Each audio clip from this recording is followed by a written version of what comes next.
Hello everyone, welcome back to the channel. My name is Vajiha. I'm a design researcher and artist based in Australia, but this was not always the case. About 7 years ago, I left my dream job and my home country to pursue my love for learning. As I reflect on that decision today, I realize that I did myself a huge favor. Here is why. If you Google the definition of dream, the literal version is a series of thoughts, images, and sensations occurring in a person's mind during sleep. Metaphorically, we take it as going after a goal or vision for the future that we think will make us happier. And here's the catch. We think it would make us happier. Something that I've observed about this notion of a dream job is oftentimes our friends or family's version of a dream job ends up becoming our version of a dream job. Our brain hypes it up to be an amazing experience that we would get once we reach that specific goal or specific position. And sometimes when we get there, that's not the case. There's also a second and more simple reason that we're all humans and we're allowed to grow and change our mind and change our professions as we move forward in life.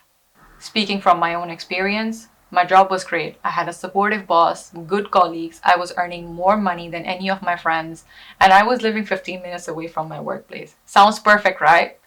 And I get it. I was grateful for the opportunity. But as I started settling more and more into the role, things like not being able to take time off from work when I wanted to do my own creative projects or go abroad for a design or art residency started creeping up on me. I realized in those moments that teaching was one of my many interests and I had so many more that I need to nurture. I was early in my design career. I wanted to travel the world, collaborate with other artists, designers, innovators. I wanted to see how products are being made all over the world, and I wanted to experience the innovation culture firsthand, which was not going to happen if I'm sitting in an office day in and day out, 49 weeks a year in the same building. So something had to change. And in order to do that, I started making a plan to make it all work. What followed was a 2.5 year journey of applications to find opportunities and funding to learn design in other parts of the world. It was frustrating, full of failures and rejections. But in hindsight, it taught me more valuable lessons than I had expected. I learned how to curate and communicate my work, how to put it under categories, and when to leave it for interpretation. I learned how to apply for grants and get grants. Very important because it is still a very substantial part of my income as a researcher and as a designer. And I also learned how to manage my finances in the lead up to being a student again and being an all-time traveling artist. This is my 7th year living as an international student, apparel researcher, and academic. I've lived in 5 countries across 3 different continents. It has not been easy, but it has absolutely been worth it.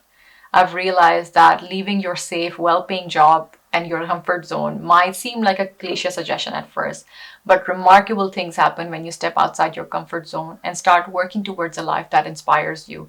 You start seeing your own definition of success, stability, comfort, and happiness. You start seeing possibilities where you only saw closed doors and no's. I've learned that figuring out clarity and pursuing new goals is an ongoing process in life. We all have our own capabilities, learning curve, circumstances, opportunities, and more importantly, our own timeline to be whoever we want to be in life. I wish you courage to live a life true to yourself. Thanks for watching. If you've enjoyed this video, please don't forget to like, share, and subscribe, and I'll see you in the next video. Bye-bye.